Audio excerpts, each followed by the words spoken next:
Hello everyone, welcome to a new video where I'll be showing you how to optimize TLauncher. This is TLauncher. We'll start by pressing Ctrl-Shift-Escape or opening the task manager from here, okay? I have mine in English. So, this is the task manager. If I search for task manager, here it is, task manager. Basically, we can see that this is Minecraft.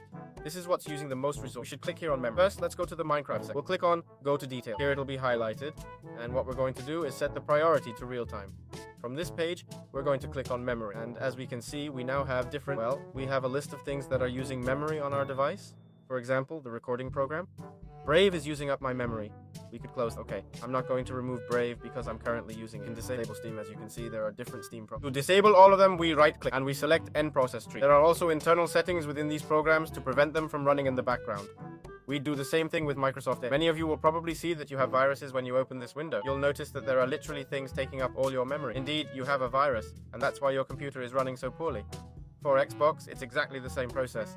Use End Process Tree if it's lagging, or simply open the program, go to Settings, and try to disable it. This way, we're going to optimize performance a bit. Once we've done this, another thing we can do is clear the computer's cache. I don't fully recommend this because the computer creates the cache for a reason. The cache is information that the computer temporarily stores, so it doesn't have to process it again later. So if you create the cache yourself, it might work well in the long run, but in the short term, it's really bad. So the best thing you can do is simply restart your computer. But keep in mind, if you restart your computer, you'll have to go through all the task manager steps again. I don't recommend it. Now, what else can we do? We can go to options and then video settings. We'll find a bunch of settings we can adjust there. For the resource pack section, I recommend turning it off. If you have shaders, I recommend removing them. Anti-aliasing is off here, but you can turn it on if you want. Anti-aliasing helps us get better visual quality. If you want better quality and don't care about getting more frames, you can activate it too. On the other hand, as you can see, I've got a bunch of stuff here. I'm using the Optifine mod. You can use Optifine, you can use Sodium, you can use whatever you want.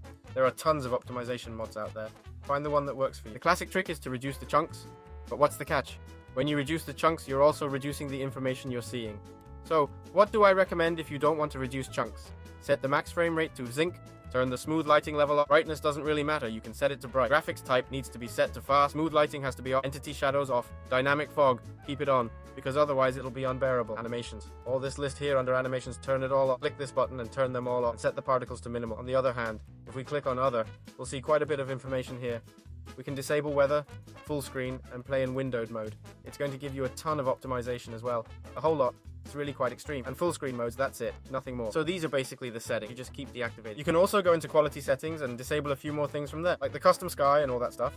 And basically, when you launch Minecraft, it'll run much more optimal. There are some things you should keep in mind. If you set this to real time, other programs will perform worse. That's what happens when you set it to real time. As you can see, my game now looks shadowless. It doesn't have particles, even though you can still hear the critical hits. And you still know when you're landing a critical hit.